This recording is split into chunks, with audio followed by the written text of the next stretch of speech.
Happy New Year! Thank you guys for joining. We are back, season number 2 of Race Sports and Slams. I hope everybody had a great holiday time, and I hope everybody had a great New Year's. I myself had some nice relaxing time with the family, and everything was chill. Can't complain. Lots to talk about today. I have my partner in crime in the house, thank God, because we have a lot to talk about today. So let me start with him. What is up, my friend, Mackie? What's going? Yes, indeed. What's going on, America? We are back. Just like Ray said, we got a lot to talk about. Make sure you please share, subscribe, and like Boink Studios. Yes, lots to talk about. Please like, share, subscribe. We agree. There's a lot to talk about. And we have another guest who is part of the show, I want to say 2 weeks ago. He has his own podcast all about payroll. Welcome back to the show, my brother from another mother, Walt. What's up, brother? Hey, what's up, guys? Glad to be here, man. Mac, glad to meet you, man. Yeah, finally, brother. Yes, indeed. Yes. So, again, like, share, subscribe, follow the show. We have a lot to talk about. Our first big topic, and we've had this discussion off air, but we're going to bring it now. We are talking about the NFL and tanking. There's a big problem in the NFL that certain teams allegedly are tanking because of positioning within the NFL draft. Obviously, for those who don't know, the worse your record is, the higher your draft pick would be. So some teams are, quote unquote, not playing their best players because they want to obviously position themselves to get into a position to get a better draft pick. You don't want to get the 12th or 13th pick. You want that 1 or 2 pick. So I'm going to start this off. Then I'm going to throw it to Mac, and then obviously we'll go to Walt. I believe, from what I've seen, that certain teams, like the G-Men and the Raiders and even the Cowboys, have kind of altered their teams to position themselves in a better way. I feel the Raiders wanted that number 1 pick. They did everything in their powers to make sure that certain players did not play, and they achieved their goal. I think the Cowboys were playing the Giants on Sunday. They were close to getting a lead, and I think they even had a lead at some point. They did. They did have a lead. They took all their starters out. They said, let's lose this game. We're going to drop from 12 to 15, so let's not jeopardize this pick because we need a linebacker. The Giants, for some reason, played their starters, won the game, dropped from 2 to 5.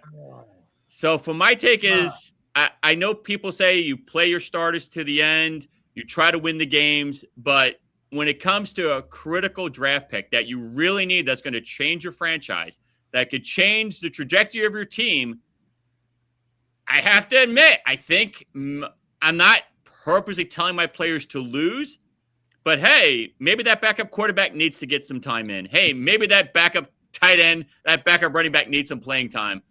You got to do what you got to do. Mac, I'm going to go to you now, and then Walt, I want to hear your takes on this. Okay. Yeah, thanks, Ray. Appreciate you, brother, as always. Happy New Year again, America. But Ray, I'm a Giants fan, America. Full disclosure, I wore it today. I wore this yesterday, surprisingly enough. We haven't had much to cheer about and root about for a solid decade. That's another topic. However, it made me wonder what was the value of our starting quarterback, Jackson Dart, playing the whole game when it was obvious Dallas just pulled your boy out, Dakota, on purpose. Nothing wrong with him. Sat on the sideline, smiles, chilling. Eating popcorn. Like, you know what I mean? Like, do incognito, just doing nothing. I'm like, well, why is Dart still in there? What is the value of him playing still? We were positioned at number 2, and then we went from number 2 now to 5 because of a meaningless win. Someone had to win the game, but why don't we put in Russell Wilson, audition him for another team? Like, what is the value of Dart playing at this point when there is obviously no chance of playoffs? So yeah, it makes me wonder because our team, we had all of our Tyrone Tracy playing, got over 100 yards. Good for you, but it doesn't mean anything because it's not going to help us do anything more significant versus just not starting. So it makes me wonder also too, Ray, of why one team made a decision to start everyone, and that is why Kafka's gone also today. Mm-hmm. Let him loose as the interim. I'm mad Before at I go that. to Walt, I will say this. People say, what's the difference between 2 and 5?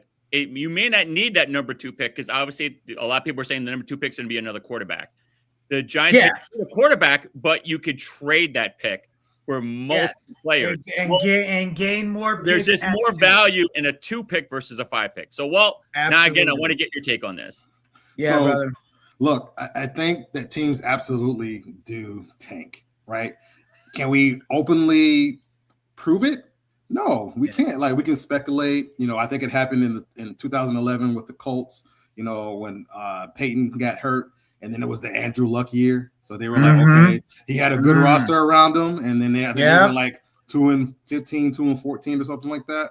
And they got Andrew Luck, and then they went back to their winning ways the next season.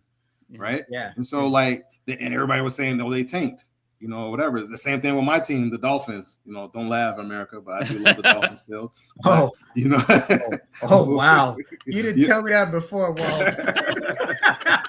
Yeah, I still love. I gotta hold them down. It's a trying relationship, but hey, I'm still locked in with them. And Walt's got no jersey on today either. So he's like, I don't want nobody to know. No. And so, I honestly think that yes, teams would absolutely do it. In the case of Dart, for instance, like you were saying, I think it's because maybe it's still his rookie season. They want him to get as many reps as possible against some of these good teams because you do have a good core. When Scatbo comes back, you're going to have Dart. If you pick up some pieces, you got Neighbors at wide receiver. A lot of people forgot about him. He's a beast. He's a beast. He got hurt, man. I mean, it's unfortunate. You have some good core pieces, at skill positions, right? And so if you can just shore up some of those things, I think the Giants can have their turnaround. So I think that's why you give him some reps. But again, on the flip side, if you got the guy in there and he's playing a game, and Jackson Dart likes to run, and he's like, he's kind of hard-headed, likes to take those hits. Bro, crazy. Oh man! But let me ask you this again: if you could get this number 2 pick, which is extremely valuable, and again, the Giants are putting their eggs on Dart. I get it. I think he's actually a good quarterback. Yeah. You could save that pick and trade it to another team that needs them and get. You could have traded it to the Jets for a haul and some other pieces. Some more picks. There's so much value in that pick. Yeah. I think still being in the top 5, you can still potentially get some draft capital. Yeah. There's teams that will, even though we're at 5. Yeah. You're right. Well, and so, but you're right. I'm sorry. Go ahead, Mac. No. You made a good point. Well, you're like, even if you're in 5, 6, you're still in a position where teams who's like 7, and we see it every year. All of a sudden, what'll happen is right before another team will pick a particular player, and then you're at 6, and the team at 5 you already know has what you're looking for. They'll make the call to try and get that 5th spot to get the guy versus taking the risk. So, because imagine, what if the Jets, decide to go, we're going to get Malik Willis. He's proven. He's a good, he's good. He's good enough to start for us. Yeah. We're going to pick up somebody else at one of the skill positions for ourselves, right? Yeah. Then all of a sudden, they may be willing to trade down from 2 and get that draft capital. So you never know. I mean, look, Moore is a good quarterback, but he's an unproven commodity. Malik Willis has been doing this thing, so you have this thing with Oregon. Yeah, I do. Yeah, man, this kid Mendoza. I mean, we talk off air before the show starts. It's been a proven scientific fact at this point, based on the history of the NFL. 90% of the time, a Heisman-winning quarterback from college does not succeed in the NFL for whatever reason. America, Johnny Manziel. We'll start with him. Browns. Okay, great. Baker Mayfield, another guy. Well, Shake and Bake is still good. Well, he's okay. He's one of you. Like Matt Leinart has been a dumpster fire. Lamar was a Heisman Trophy winner, no? Yeah. No, he was not. Lamar Jackson. Lamar won a Heisman. Yep. Yeah. He did win a Heisman. Okay. So there's one. So there's one. Yeah, one. There's one, and we'll see what happens with them right now. Their team is a mess. You know what I mean? So it's unfortunately, it has never proven to be a slam dunk at quarterback being a Heisman winner that they succeed. Akili Smith. Does anyone remember? I'm challenging America right now if you even know what team he went to who drafted him. He was a Heisman winner, but he did 0 in the NFL. Yep. Fernando, Happy New Year, my friend. Happy New Year, our boy Fernando. What's up? Maurice, what's up? I agree with you too. Yeah. And he says the draft is protected to have plenty of receivers. Yeah, there's a lot of good receivers. Yeah, but this there's year, not many absolutely. quarterbacks. Nah, there's not. All right, we're switching gears and we're going to basketball. 2 major injuries have occurred on 2 teams in the West. Nikola Jokic for the Denver Nuggets is going to be out, they say 4 to 5 weeks. And Austin Reeves, he pulled a muscle in his leg. He's out for another 3 weeks. He's already been a week. Yeah. All right. Now I'm going to start with Mac, go to Walt, and then I'll close. All right, no problem at all. What team do you think will be affected more during this 3-4 week stretch, and who will rebound quicker? Okay, all right. It's 100% Denver. Nikola Jokovic, the Joker, is there. He is the rhythm, the heartbeat of the team. That dude is so versatile in what he can do. He has been MVP of the league for 2 years in a row, and unfortunately, the third year he should have got it. But the pressure in the media that they gave to Joel Embiid, who can't stay healthy long enough for a whole season, like that dude, I don't know why the Sixers still have him. But their team, I think it's more detrimental with him as a loss than the Lakers. We had this discussion in America 3 weeks ago with the fact of the rhythm that the Lakers were going through with your boy, and then LeBron was coming back. Will he insert himself and play and plug in to be a part of the team because the machine with Luka and your guy was working well? And now at this point, now he's gone for 4 weeks. We'll see. But I think a bigger loss because Djokovic is the heartbeat of the. If he's gone, bro, they ain't doing nothing. What we gonna see, but I think with him being gone, they are going to lose a lot of games because he orchestrates so much, bro. He is the general. He's the center / power forward. Like he's the catalyst for their team, and that's why he was MVP of the league 2 years straight in a row. I mean, not this past year. So, well, I know you're a big hoop guy, so go ahead, my friend. Yeah, Look, what do you got, Walt? I totally, I'm jumping on that bandwagon with Mac. It's definitely the Joker. He is, he's probably, between him and SGA, he's probably, arguably the best player in the league right now. So You can't replace that. You can't replace that. Austin Reeves, great role player, great second or third option for the Lakers. But they still, even though LeBron's older, they still have a LeBron with his wisdom and making plays and stuff like that. They still have some younger guys on the team. They still have Doncic. You know what I'm saying? So they still have, some key pieces in there to compete at least. I don't even know, outside of Jamal Murray, I don't even know who the rest of the starters are for Denver. Yeah. All right. Here's my take. I agree. I hate to make this a 3-way, but I agree with you. I think the Joker, piggyback on Mac's points, which I think were excellent. He's the focal point of that team. He's the beginning, middle, and end. That team rides and dies with the Joker. He's MVP. I agree with you, Walt. He's 1 or 2 in the MVP voting right now, if I had to pick. And I feel like surprisingly, LeBron is averaging 26, 27 a game now. I don't know. At 41, I give him all the credit in the world. I don't know how he's doing it. The vitamins, I wish he would sell me some because I would like some of those. I'm telling you. It's insane. So with him and Ozempa Luka, they're doing their thing. I mean, they've won 3 or 4 in a row. They're playing good, with this 2-man team, and they're making it work. They have, Laveria, and they have some good bench players. So they're doing it. I think with Denver, besides Jamal Murray, I don't know another big star on that team. I think it was it's always Joker averaging 40 a game. They were winning and they were successful because you were double, triple teaming Joker and then leaving everybody open. Walt, go ahead. What are you saying? The Joker, he's also, if not number 1 in assists, he's up there in the top 5. As far as the assist leaders. You know what I'm saying? In the league. So he had a couple of triple doubles already this year. He's scoring, he's passing, he's doing everything for them. Like he is, it's one of them deals where I think we all will agree we're all on the same token.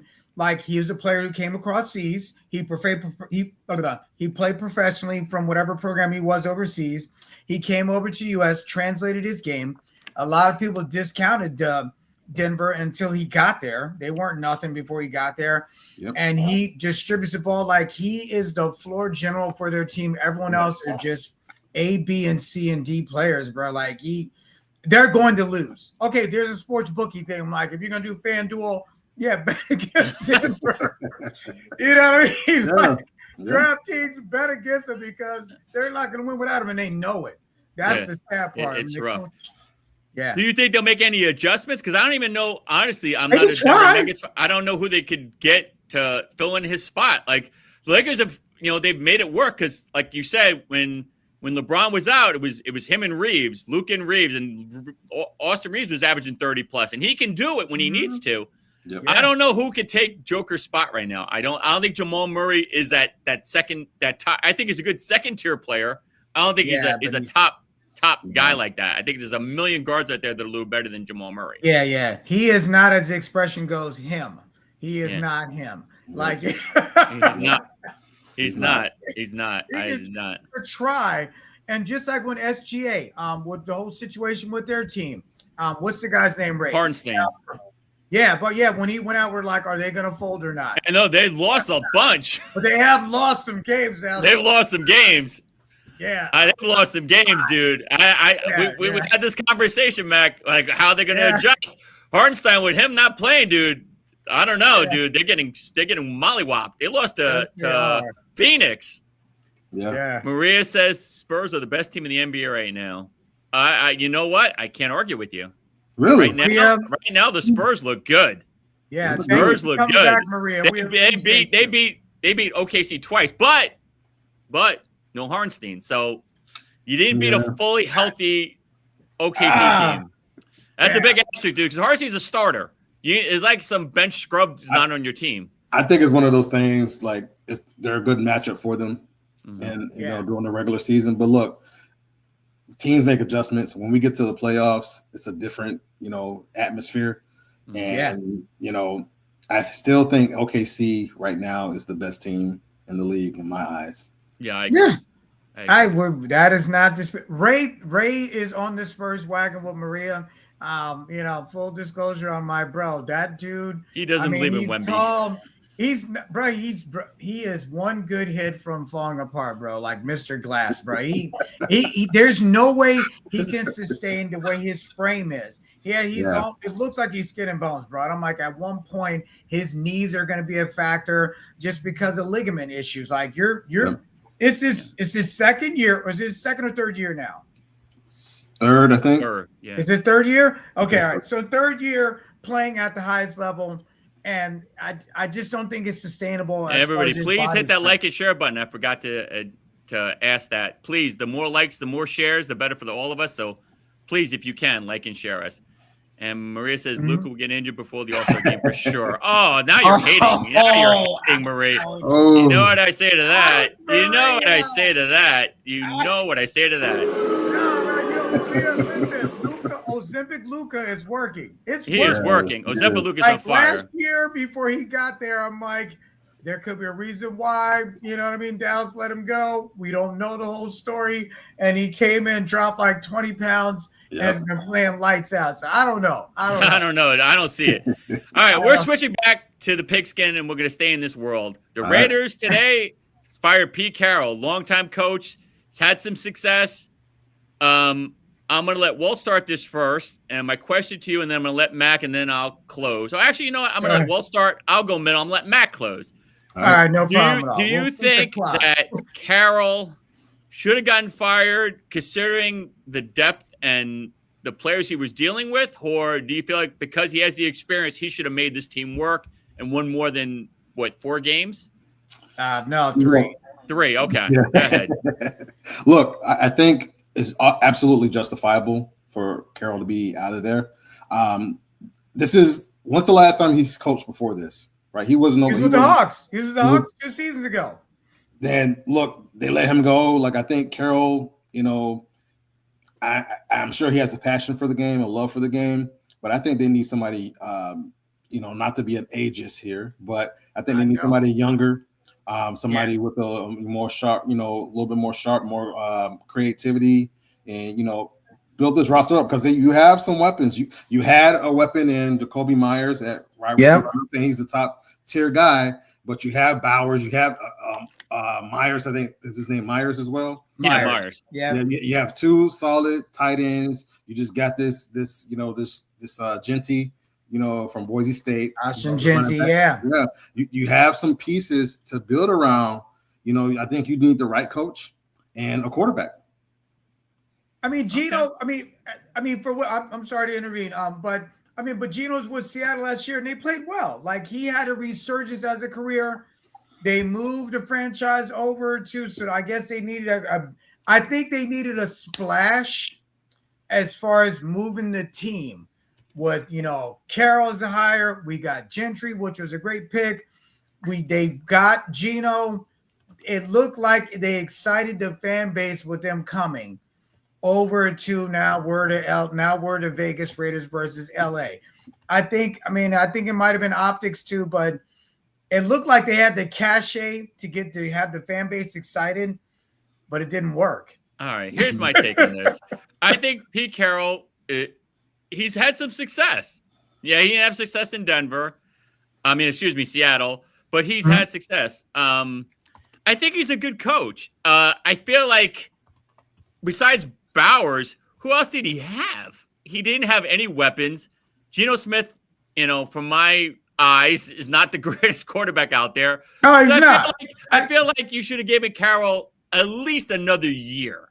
I felt like one and done is kind of rough. I know you're shaking your head, Walt. You don't agree. No, I feel like because of the career he's had, it's not like a new coach from college is just giving this a shot. Carroll's had success. So I felt like he should have gotten another shot. Give him another year. I'm not saying sign him to a big 4 or 5 year contract, but one more year. You couldn't give Carroll another shot just to see what they have. They got the number 1 pick. Let's say they get Mendoza as your quarterback now. I understand. I understand. He's considered a good coach, and he was. He did have success with the Seattle Seahawks. But in 2023, that's when he last coached for Seattle. He took a year off. I think he was in an advisory role with them, with the Hawks, and then Mike McDonald, I think, took over. Sam Darnold. No, Mike McDonald for a coach. Oh, Mike McDonald. Oh, okay. Oh, okay. Mike McDonald. Right, you close this out. What's your take on this? You know what? I understand where Walt's coming from. It's really, really rare that a non-African American coach gets cut after 1 year. Us, on the other hand, they'll cut them. They'll cut us like 7-8 games in, or whatever be the case, and you're gone. So I was stunned. I thought he was going to get another year to try and turn it around and get your quarterback, that you want, because you're picking number 1. There's no excuse of why you can't pick the guy you want at 1. Then Ashton Gentry, I think he was like 4th or 5th in the draft, if I'm not mistaken, somewhere up in there. I mean, easy enough to look up, but Walter is our media guru follower. What did you look up? Gentry. Ashton Gentry. What did he end up getting picked as? In the draft. I think he was under top 10. Yeah, I think he was under top 10. Yeah, no problem at all. So I think I was really surprised that they cut him so quickly. Seems like Carroll's a good catch in the short term. Players. He was number 6. He was 6. Okay, there you go. Yeah. But as long as he has a hold up. Players like him, Tom. The owner and the leader of Boink Studios. Shout out to my friend Tom Clark. Tom Clark's 6M podcast and Tom Clark's Main Event, 2 fire shows, all part of the Boink Studios family. So I had to give him that plug because that's my guy. I agree with you, Tom. What up, Walt? Hold on. Walt was going to say something. One really quick thing. Like, Pete Carroll was the oldest coach in the NFL. He was 74. The next closest to him was Andy Reid at 67. Ooh, wow. So that's what I'm saying. Like, yeah. Like, your cognitive ability is different at 74 versus 45. Yeah. So yeah. All right. Wayne says, Ray, I think Pete should have had 1 more year, bro. Yeah. Thank you, Wayne. Someone's on my side. You know what? I'm going to applaud him right now for agreeing with me. So let's give you an applause. Thank you. Thank you very much. Thank you. All right. we're switching gears and we're going to your team, Mac. And I'm going to let you kick it off. All right. Okay. I'm going to close. All right. Walt, close out for a second. Your G All right. is staying with the G-Men after a 4-13 season. Why is he staying, and what makes him so special? Go ahead, Mac. Okay. All right. All right. Well, America, I'm a Giants fan. I've shared that. I wore the shirt yesterday. It's been a while since I've worn anything. Okay. My daughter got me a Jackson Dart jersey for Christmas, and I'm still hesitant to put it on. So here's what I think is going on. From the standpoint of with the Giants, if you're interviewing as a head coach, you're walking in and saying, okay, you guys seem to have a quarterback. Scatterboo seems to be nice. Malik Neighbors, Slayton, well, we'll see. We probably will cut him loose. But if you walk into a team and there's no GM, who is showing the continuity for the team? How can I hope that a GM can pick the right guy that I want? And if you're the head coach, if you don't have the ability to help pick the GM, you're walking into no kind of stable waters. For whatever reason, we can call it what we want. The only thing I can say about Schoen is that we did get Neighbors. They made a decision and got Dart. They picked up Scatterboo as well. We have Burns now. If the other guy can get his act together, who we drafted from Penn State, and I won't say his name because I can't stand him right now for trying to ask Lawrence Taylor to wear his daggone number. So with that being said, I think that could be why ownership made a decision to keep him. And that's the only thing I can think of, just for walking in with stability to show like this GM can make some good picks.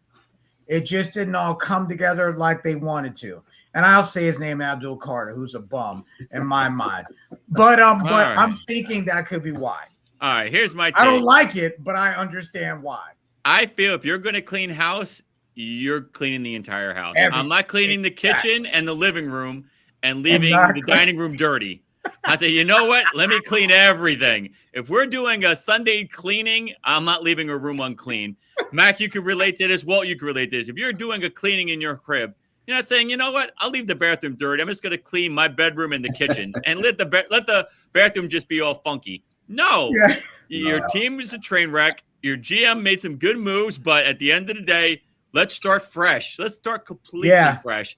And I think you got to let him go. I like Malik Neighbors. I think he's the truth. I think he's a phenomenal receiver.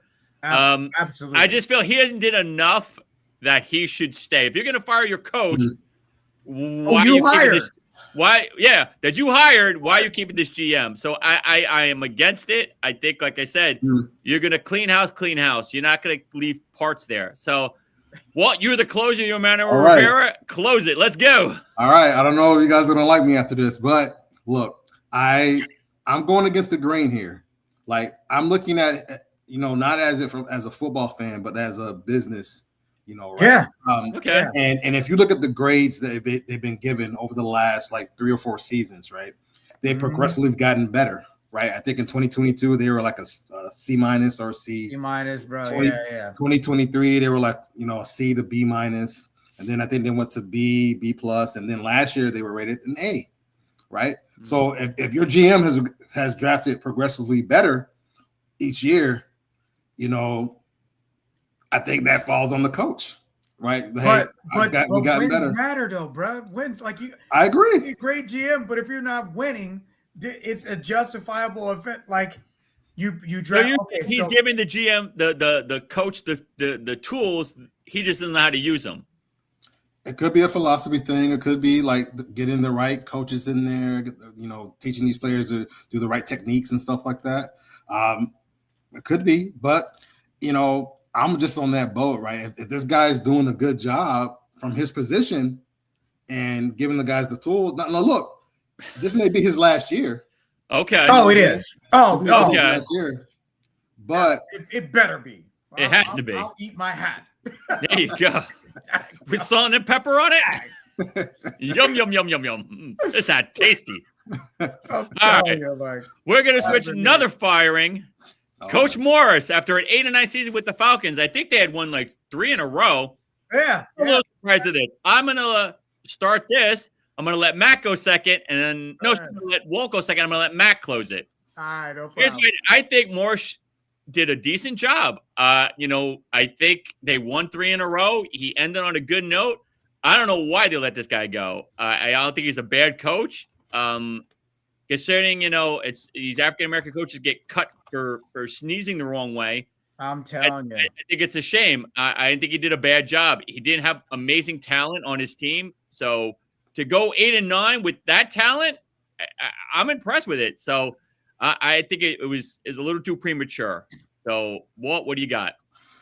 I totally agree with what Max said. I think it's something that, they've even reported on it as far as, African-American head coaches and stuff. In terms of, his winning percentage as a head coach, I think it's under 40%. Right? Yeah. So I think that does factor into it. He seems like he's a solid guy, good guy. But the last 2 seasons with that Atlanta roster, you've gone 8-9. You haven't competed. You haven't gone to the playoffs at all. Yeah. But you think those last 3 games that he's won, maybe the last game was meaningless, but the fact that they're being competitive and they're winning, you don't think that sparks a little spark? Say, hey, maybe he's on to something?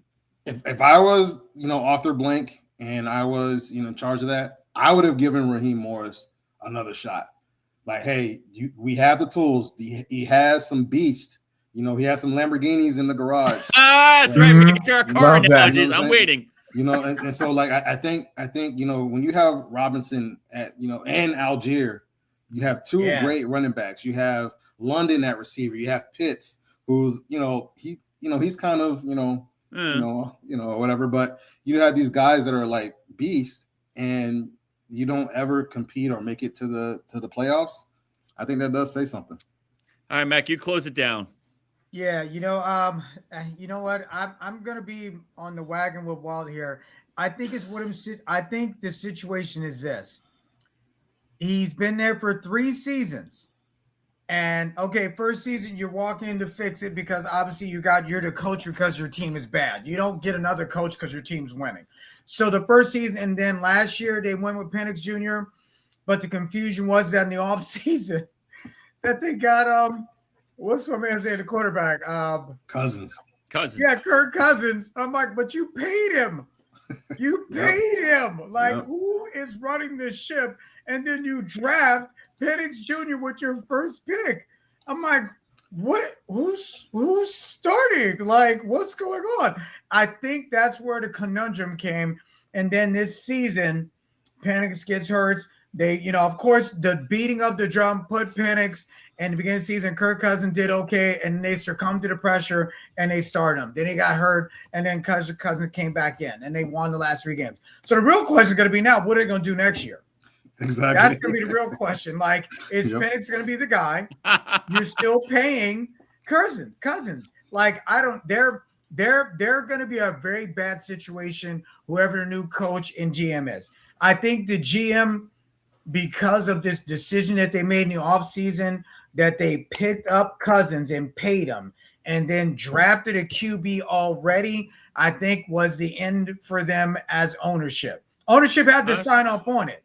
Like, you know what I'm saying? Right. But I'm just saying to myself, I'm like, I think that could be why they cut the GM. And then Morrison, I don't know how much decision he had in it. I don't think they should have drafted a quarterback. All right.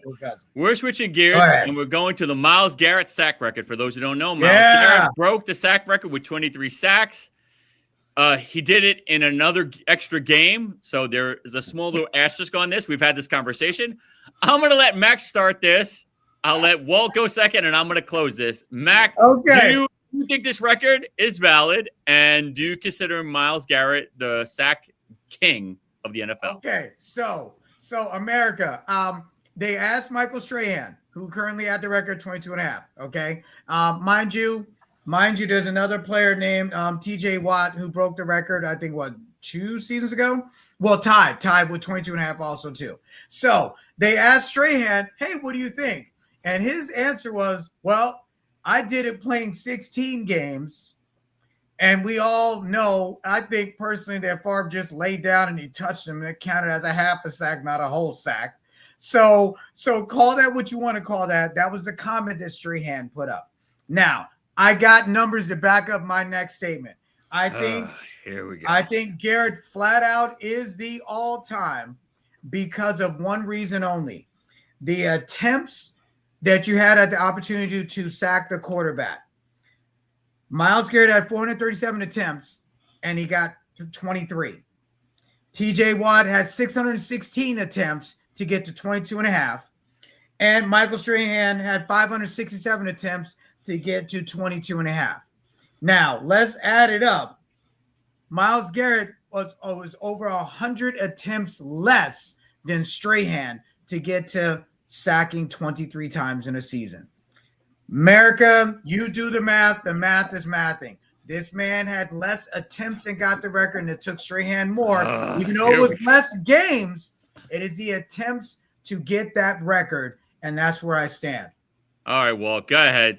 You know, I'm Mac, but go ahead. I'm a payroll guy, Mac, and that mouth sounds good to me. You know what I'm saying? So yeah, I'm on the same bandwagon with you.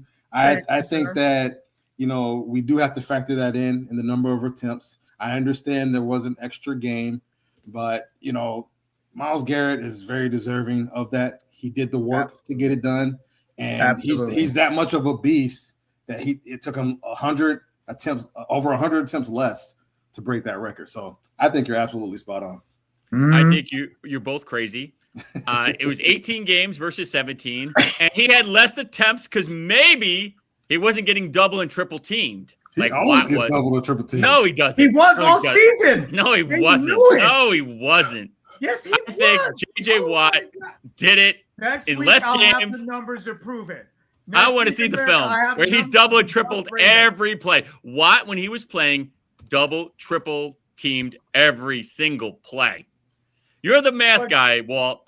How many times was Watt triple team versus Myles Garrett? I got a stat for you. The most double team person in this season was Myles Garrett. He was double teamed almost 76% of the time this year in his stats. Wow, Raymond. We don't got to wait till next week. There you go. Wayne, I like you. Not I don't like you. Double team. It was yes, thank you.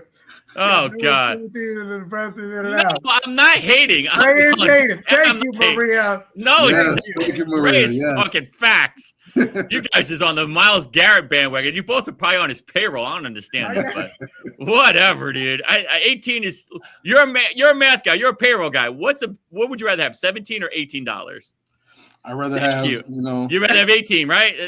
Thank you. I rest my case. All right. 17 or 18. What's a better number? Thank you. We're going to the playoffs. Let's switch gears because I can't win this argument, even though I know I'm right. Let's go to the playoffs. First round, we have the Pittsburghs versus the Texans, the Steelers and the Texans. First round, Pittsburgh got in because the kicker on the Ravens is moving to Australia because he missed a kick of 46 yards. And I think he's still crying. If you see the film, he left crying in Jim Harbaugh's arms, which I think is hysterical. Yeah, there's no crying in football, bro. I'm going to kick this off, and then I'm going to go to Mac, and then Walt's going to close. Here's my take. I got the Texans winning this game. Their defense is insane. I think CJ Stroud will do just enough to get them through. Pittsburgh is extremely lucky. Mr. Ayahuasca is not going to make this happen. He's 42 years old. If he gets hit the wrong way, he's going to be spitting out ayahuasca out of his nose. I don't see how they win this game. I believe this is going to be a mollywop, and I got the Texans all day. Mac, who you got? And I'm riding with you, bro. I appreciate Pittsburgh. I mean, Tomlin, I'll give him kudos. I mean, it was, they're all like this on the sideline and all kneeled on one knee, like, please miss this field goal. Is how they won. So it wasn't like, it wasn't like this no-brainer effort win. But he remains the all-time coach with the highest winning percentage as far as an NFL coach. Like, he's 20 seasons now of not having a losing record. And I think what 16 or 18 seasons of making it to the playoffs. Like, bro, they're a relevant franchise. So they got what they wanted.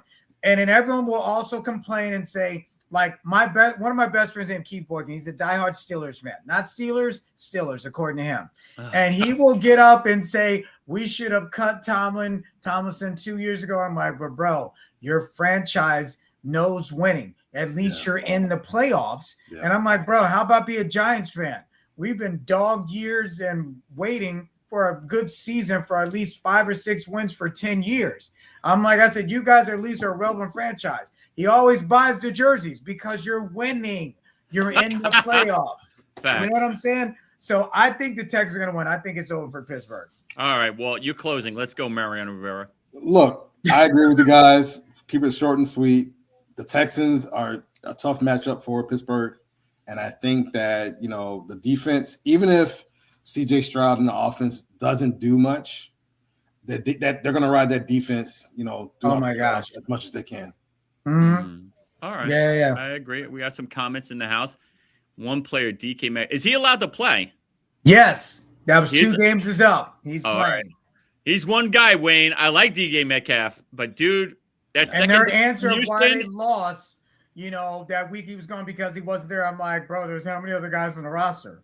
Yeah. Someone else has got to play. Yeah, dude, he's one guy. If he's throwing and catching it. And he didn't play last night, right? Or the other night when they played. No, he did not. No, he will this week. He will this week. Okay. All right. Next game, we have the Jacksonville Jaguars against Buffalo Bills. Me and Mac have had this conversation, and I will reiterate this. I do not want to hear Buffalo Bills talk if you lose this game. This is your last chance. This is it. There's a song, this is it. This is it. Is that the Doobie Brothers? This is it. I don't want to hear it with the Bills. I have some friends that are diehard Bills fans. I don't want to hear it. You better win this game. That's right. If Trevor Lawrence lights you guys up, it's a wrap. I'm going with the Bills because I just don't want to hear it. But it's a 50-50 game, but my gut's saying the Bills. I'm going to let my man go second, and Mac, you close it out. Who you got? Oh. All right, well, let's hear it, Lou. Who you got my car analogies now. Let's go. We have Trevor Lawrence and Mr. Choke. Go ahead. Yeah. So look, I think everything this season is the way the seeding is worked out for the AFC.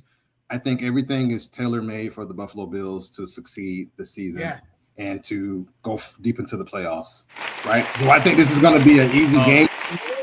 You hear that, folks? One more time. I don't think this is going to be a easy game. No, by any stretch of the imagination, but I think that the Buffalo Bills do enough in the end to get the W and move on to the next round.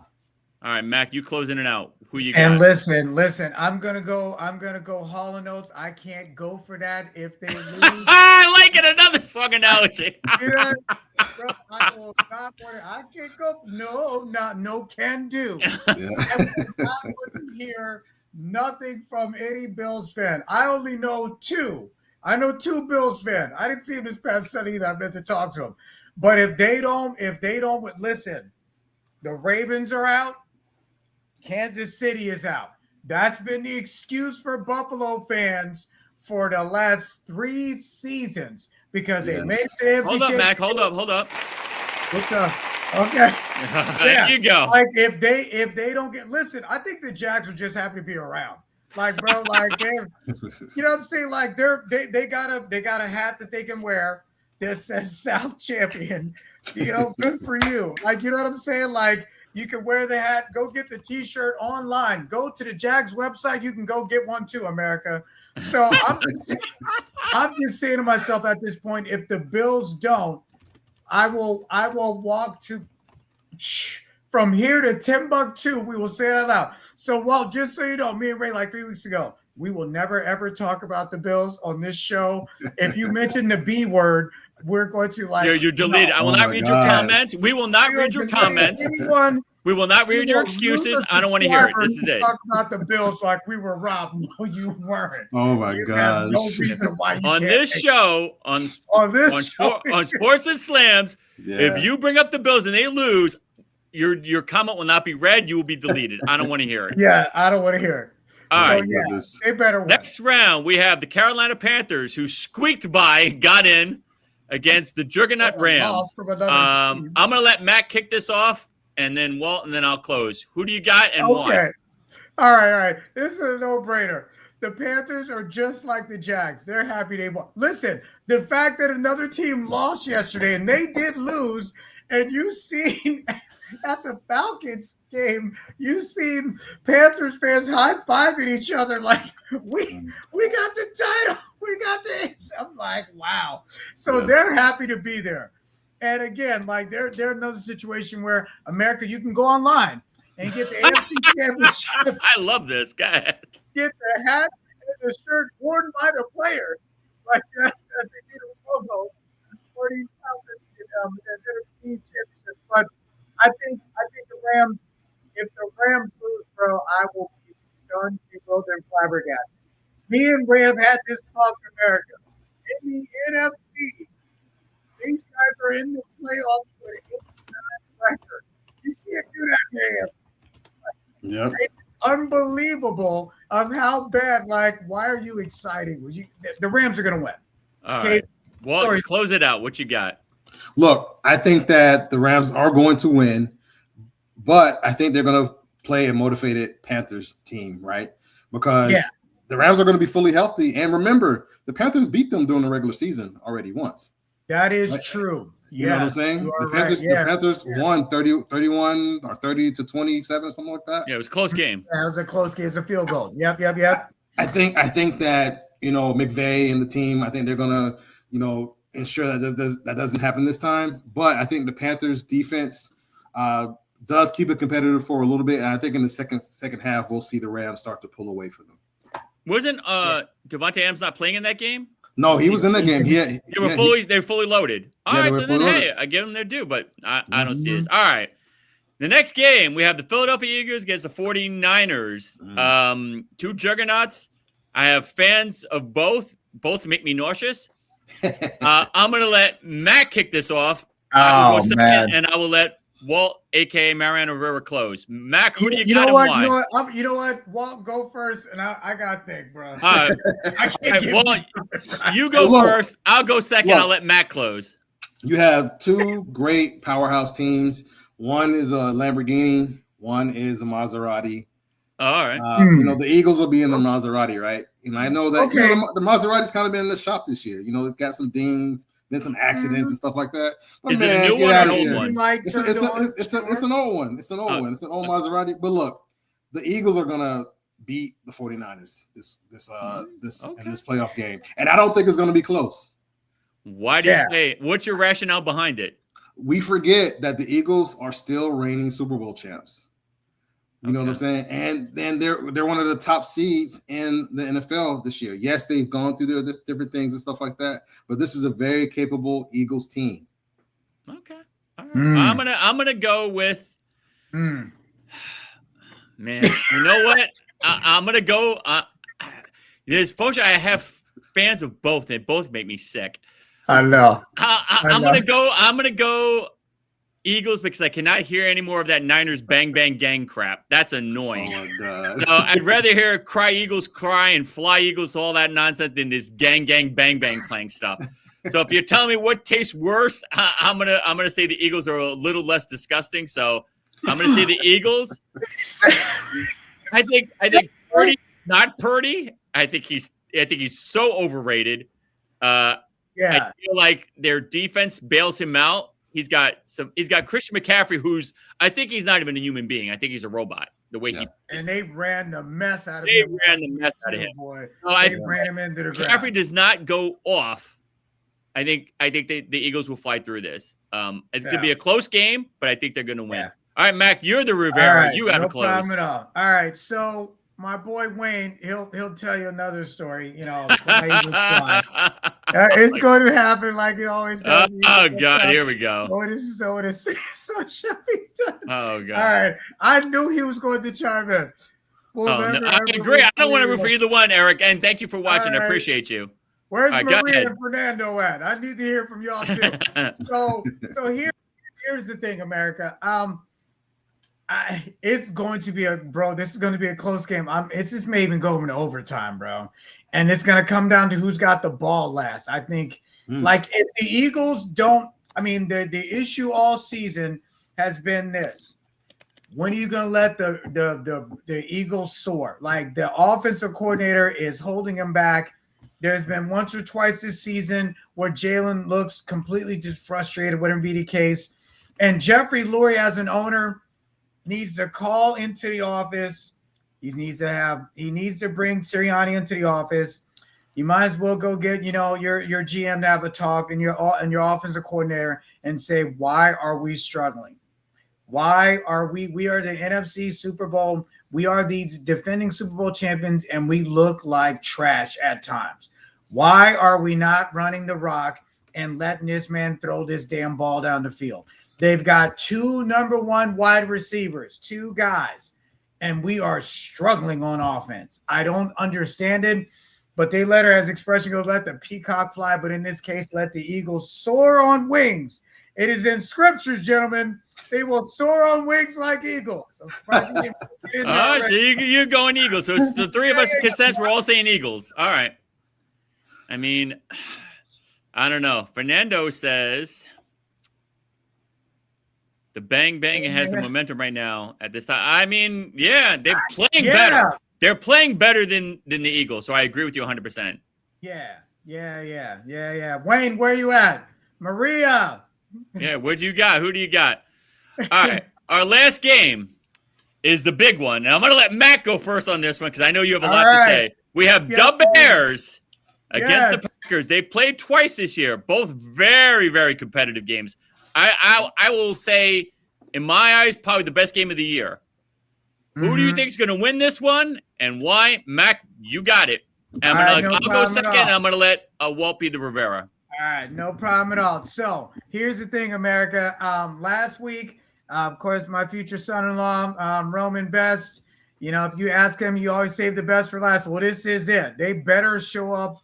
They better put their best foot forward, and hopefully Caleb can get off to a better start than last week. You cannot come from behind and win this game. They tried to last week, and they almost did, but for the Bears to win this game, Caleb, they got to dial it up.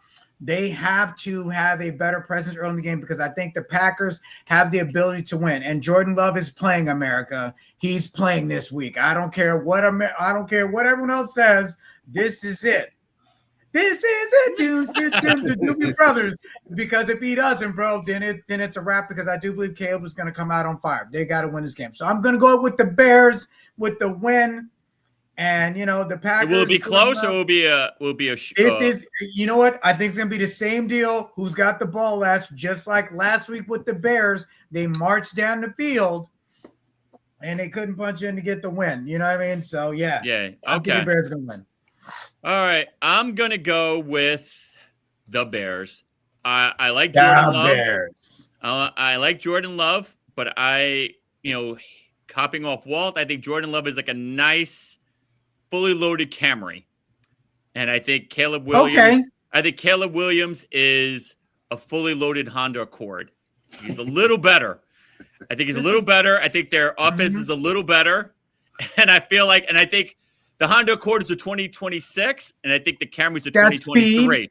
Yeah, it's got fully loaded. It's got leather seats, nice interior. The Camry's a 2023, so it's an older car. It is fully loaded, but.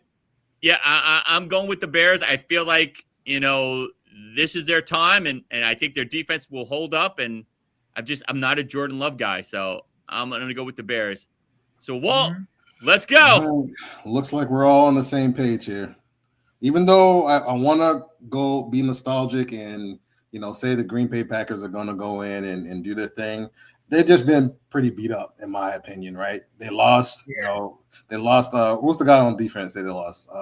Can't think of his name right now. No, Michael Parsons. Parsons. They lost. Yeah, they lost him. Josh Jacobs has been banged up too. He's been dealing with those ankle and knee injuries. Parsons not playing, right? No, he's done for the season. He's done for the year. Okay. Look, I think it's going to be just exactly like you said. It's going to be in the same script that's always been. That's kind of why they went 1-1 against each other during the season, and it's been like a touchdown game in both of those, I think. I think it's going to be something like that this time around too. It's going to be a field goal, with the Bears driving, a few seconds left, kicking the field goal for the Give me game your winner. car analogy. I want to hear this. Jordan Love, Caleb Williams. I Jordan live for this. Jordan Love, to me, right now, he's like a Jeep Cherokee. Okay. New or old? He's an older Jeep Cherokee. Okay. Cherokee. Is it fully loaded or is it like middle? He has AC. Okay. There's AC. There's AC in it. So, and then Caleb Williams, I think he's on a higher trajectory. He has a higher ceiling than Jordan Love. So I would use the same thing that you said. He's a fully loaded Camry. Did you say he's a Camry? No, a fully loaded Honda Accord. He's a fully loaded Honda Accord. He's gonna I think eventually be one of the, if he keeps going the way he's going, he's gonna be one of the top quarterbacks in the league, in my estimation. He's got the potential. That's what everyone projects him as. I mean, I will give Caleb credit from the standpoint of like 2 different offensive coordinators in 3 years he's been there. And it's like, how do you expect this guy to comprehend when you got new people walking in the door every season? You know what I mean? It's not fair to him as a quarterback to develop. And again, we don't get a fair shake long. I mean, to his credit, they went all in on him. You know what I mean? And they drafted him, #1 pick. So yeah, man, we'll see what they're gonna do. All right, we're gonna do the final buzzer. This is where you can ask us anything about anything. This is your time to get your comments out, and let's see what's up. We have Timmy Gonzalez. Dills is going to play for the Bears. You mean he's going to play for the Packers? Yeah.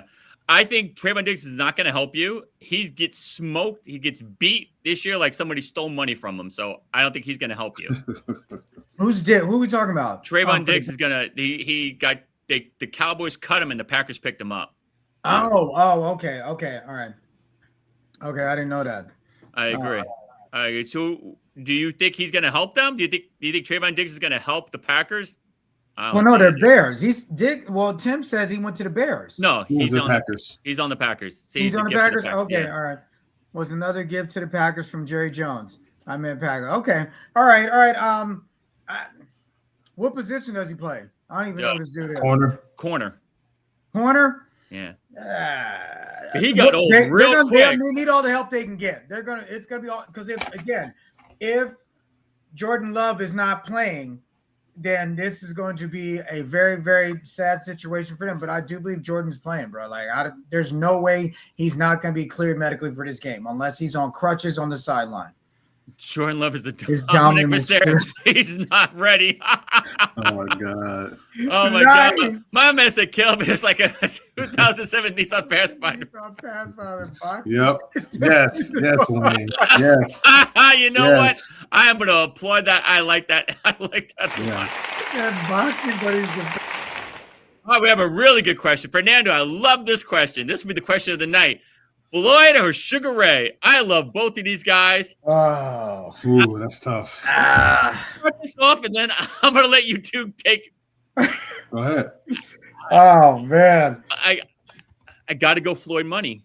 50-0. The dude he did his thing. Yeah. Dude, the most gifted defensive fighter I've ever seen in my life.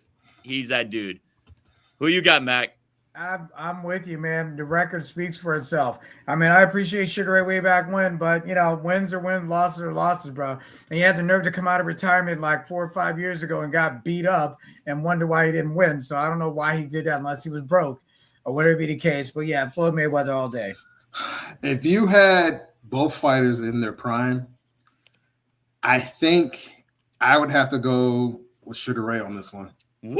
Okay. And then why? I think he would have worked his magic. You know what I'm saying? Maybe I'm caught up in in nostalgia. I hear you, bro. Yeah, Sugar Ray. So let's not get it wrong. I'm a huge Sugar Ray fan. Yeah, but I just feel like Floyd, dude, he was so hard to hit in his prime. Dude, his defense was on another level. Sugar Ray wants to box you and try to knock you out, and he was taking licks. Yeah. Oh, we have another great question. More influential rap group, Public Enemy or NWA? Woo! Oh, man. I'll go first. Go first, Mac. I'm gonna let Walt close. So Mac, you go first. All right. Chuck D all day long. Flav has to be the best hype man. The Bomb Squad making their tracks. NWA was only around for 2 albums. Keep that in mind, America. 2. obviously the first one where, Ice Cube said, nope, I'm not with it, left, and they fell apart in their second album, and then after that, it was over. Hands down, Public Enemy, they've got more hits. Chuck, Public Enemy all day, all day. I hate to piggyback on Mac. I'm going to go Public Enemy too. Chuck D, Flav, Bomb Squad, dude, they're just insane.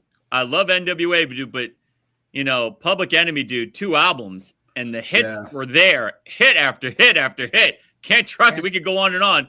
There's too many hits for Public Enemy not to be that guy. So, yeah, I'm going Public Enemy. NWA did their thing, but Public Enemy, dude. I'm going to keep it short and sweet. All I got to say is fight the power. That's it. I'm with you. Fight Eric the says power. Public Enemy was first with Provoking Thought and Resistance. I agree with you. You know what? I'm going to applaud that as well. Conscious content music from their first to their last. They're still on tour, bro. NWA, there's no way Dr. Dre's going back with them knuckleheads. And he's gone. He's in the grave, So, yeah. All right. Yeah. Well, I want to thank everybody for watching. I appreciate you, Walt, for coming in and joining us today. There'll be a second round of playoffs, so I'm going to put you on the spot. If you are free next week, let us know. Well, all right. We'll have you back next week, dude, because this playoffs, we have some good opinions. Oh, my God. I need my weekly car analogy. So yeah, we're gonna see if we were right. All right. I'm gonna let you plug your show, and I'm going to let you go after that. But please stay in the studio because obviously I got to say goodbye. Yep. So go ahead. Glad to be here, Mac. Glad to make your acquaintance, sir. Looking forward to more shows with you. Check out It's About Payroll. We talk about payroll. It's very niche, but it's very informative. Lots of great information for employers and employees. So you can find us on all social media platforms. It's About Payroll. Or you can go to it'saboutpayroll.io. Thank you, Walt Duncan, my man. Thank you so much, my friend. Please stay in the studio. All right, Mac, another great show. We crushed it again. Absolutely. All right, America. Go ahead. Say your parting ways. Parting ways. Absolutely. So it was great to have Walt today. Again, please like, share our page, and subscribe, please, to Boink Studios. I want to make a special shout out to the fraternity Kappa Alpha Psi Fraternity Incorporated. It is their 115th anniversary today. We all can't make good choices. We know the best choice to make. But again, America, thank you for tuning in. We love you and appreciate you. Thank you, brother. Stay in the studio, and I will talk to you in a minute. All right, gang, another great episode of Race Sports and Slams. I want to thank everybody for following, liking, sharing, subscribing to the show. We had a great show today. I want to thank again my man Walt for coming in and providing his football insight, and obviously my partner in crime, Mac, for always doing his thing. Thank you guys for watching, and I will see you next week for another edition of Race Sports and Slams. We'll be back with more playoff talk, more basketball talk, and who knows what's next. See you next week, buddy.